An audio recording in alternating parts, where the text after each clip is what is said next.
It's a story tentang seorang budak lelaki ni. Dia suka mandi air. Dia boleh tahan nafas dalam air lama.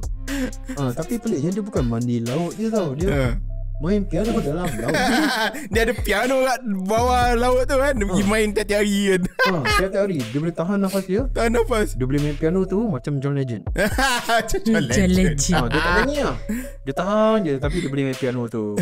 That's the reason why Muhammad ni pergi swim Toshide ni swim underwater, yang sanggup macam tak bernafas berminit-minit semata-mata nak main piano ni.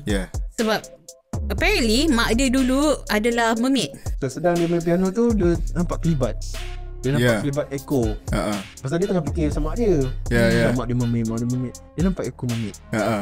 Dia keluar nampak betul. Dia terkejut. Ada nafas. Nafas habis, bye-bye. Dia dah lemas lah. Tapi mermaid ni datang, savekan dia.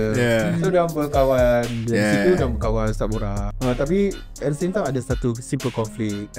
Pasal dia macam the story about mermaid ni. Kepercayaan dia, the law kan, Japan kan. Macam orang fisherman ni cakap je, kau jaga tau, kau jangan nanti mermaid makan kau.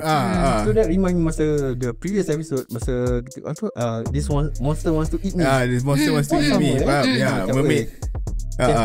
You know the mermaid is gonna eat you. So dari situ pun aku dapat faham macam Japanese law mermaid eat orang.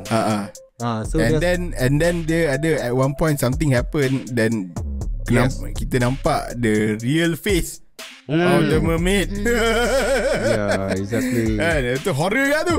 Aku macam, benda jadi horror sial. Yes. Dia gempak kan. Dia macam switch tiba-tiba kan. Yes.